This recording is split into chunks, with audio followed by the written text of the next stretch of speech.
Well, with me now is the Liberal Democrat and Schools Minister, David Laws. Welcome to you indeed.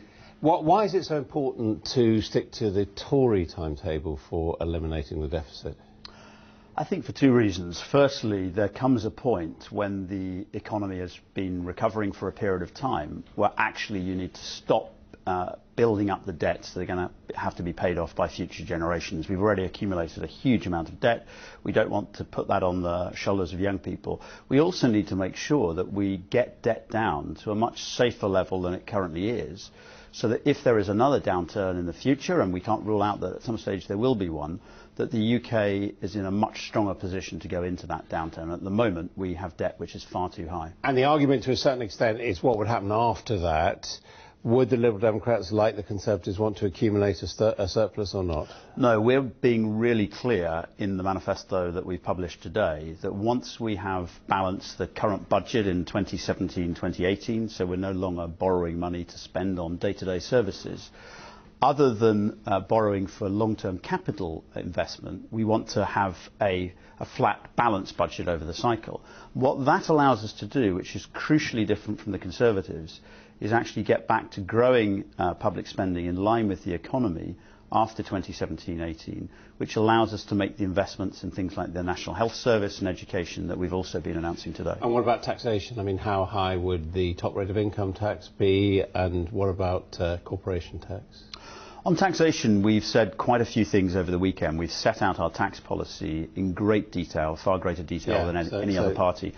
And it's two things, really. Firstly, we're going to press on with the policy of taking people on middle and low incomes out of tax by raising the tax-free allowance to $12,500. But we've also identified a whole series of taxes on people on very high incomes and businesses who we think are avoiding paying tax.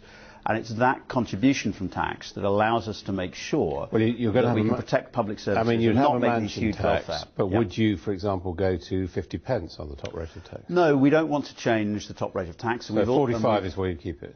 We would keep it at 45. That's the proposal in our manifesto. And we're also not proposing to put up the basic rate of tax, national insurance contributions, VAT. All of those are taxes paid by middle and low income people. The taxes we're targeting are those on very high earners, and also things like the banks, who we feel can make a further contribution now that they're coming back to profitability. We've suggested a supplementary corporation tax on the banks for the period of time until we balance the books. You were in the coalition negotiations last time around. We've now had your manifesto. We've also had the manifestos of the other main parties. Where do you think the greatest overlap is between this manifesto and the Conservatives, or this manifesto and Labour?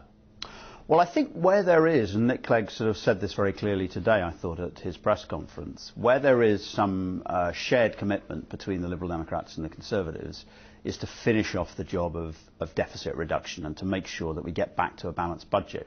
How we do that is completely different. Of course, Labour is saying that they would be... Yeah, Labour is saying mañana. They're saying we'll reduce borrowing and we'll hopefully get it down at some stage, but it could take an awful long period of time. Where we differ with the Conservatives is that we want to see a fairer society. We want to invest in health and education. We're not prepared to see public spending in these areas cut back endlessly.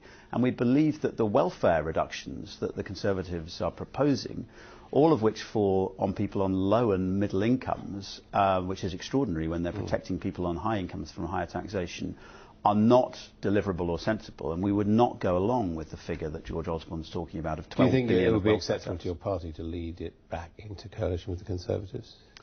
I think that our party will judge what we should do after a general election, if there's a hung parliament, by our prospects of delivering what is in this manifesto today. I don't think our party... Well, that's why I was asking about the overlap. I don't think our party is excited about the prospect of going into coalition with Labour or the Tories. We're Liberal Democrats because we believe in our own values and policies. As I understand it, you think coalition, if the arithmetic is right, would be better than a minority government? I think a minority government would not be good for Britain. I think that it would be unstable. I think it would be difficult to imagine a government pursuing a radical and positive agenda. So I think it's desirable to have a strong government with its own majority after the election.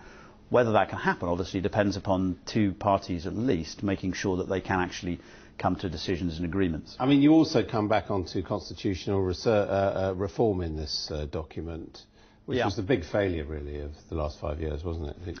Yeah, we've advanced some things on constitutional change, and actually I think the fact that we now have a 5-year fixed-term parliament where the Prime Minister doesn't determine the date of the election based on party advantage is very sensible, and we've made some other sensible political changes. But it's no secret that on things where we wanted to see reform of voting in the House of Lords, we were not successful in pressing those through. But you want to reduce the House of Lords. I mean, the quickest way to do it would be just simply say we're not going to appoint Liberal Democrats to the House of Lords, wouldn't it?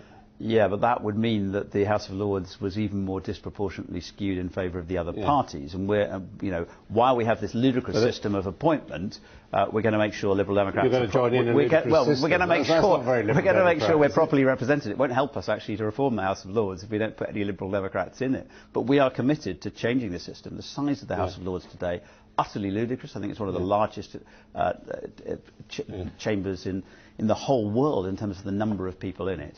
It's very inefficient, and the idea that we've got all these people appointed for a multiplicity of different reasons rather than actually representative and democratically chosen, I think is way out of date. OK, 57 MPs now. How many are you going to have on May the 8th? The one thing I've learnt is not to make predictions about elections before they actually happen. What we're focused on today is getting our very positive message across to the voters, reminding them what we've actually achieved and delivered in this Parliament, and showing how the Liberal Democrats... Will you have more or fewer? I'm not going to pick figures out of the air. What I'd say, Adam, is this, that as you will be well aware, the Liberal Democrats have been written off many times in the past, and usually those who have written us off have had to eat their words in a short period of time. And I think we're going to surprise our critics and those people running us down by how well we actually do at the end of this campaign. Well,